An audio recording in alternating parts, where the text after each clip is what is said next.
must never be forgotten. We must keep teaching and educating and sharing the stories of survivors like my great-grandmother so that the events of the Holocaust may never be repeated, ever. I am Lily Ebert. I am 97-year-old. I am a Holocaust survivor. My great-grandma was the eldest of 6 children. In March 1944, the Nazis invaded Hungary, and shortly after they were taken out of their homes and put into the Hungarian ghettos. Shortly after that, they were transported to Auschwitz with surrounding communities. On Lily's transports were over 100 members of her extended family. And on arrival, her mother, youngest sister and youngest brother were murdered in the gas chambers, and she never saw them again. Auschwitz is not a place from this world.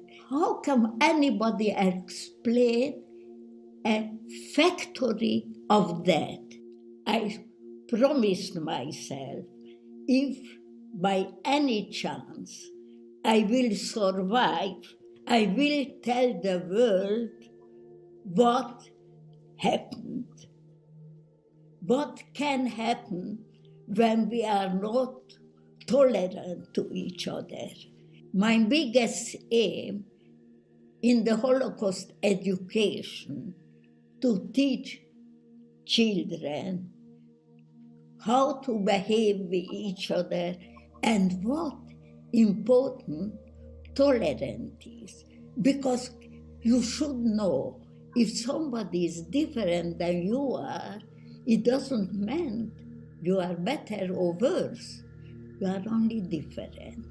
Growing up, I have heard my great-grandma speaking both informally and formally about her experiences during the Holocaust, especially through organisations like the Holocaust Educational Trust and Holocaust Memorial Day Trust. And she used to come into my primary school to educate about her testimony, and now secondary school.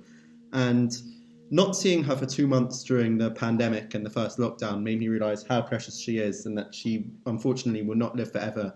And so I took to social media and began sharing her testimony because I wanted to carry on her legacy of educating about the Holocaust. It makes not different what color is your skin. One thing is sure, that for all us humans, our blood is red, and when they cut us, it hurts. As the number of survivors dwindles and we move further on from the horrors of the Holocaust, it is so important, especially now, to educate the younger generation and use our platforms to share survivor testimony. I am very proud of him. I am happy that somebody, a young man, took that over. Because I know, I don't kid myself, we will not be here forever. So we have to give it to the other generation, has to take it over. Holocaust Memorial Day is the International Day on the 27th of January to remember the 6 million Jews murdered during the Holocaust and the many others affected by Nazi persecution and in subsequent genocides in Rwanda, Bosnia and Darfur. Holocaust Memorial Day this year encourages us to reflect on the depths of humanity, but also how individuals became the light in the darkness before, during and after genocide.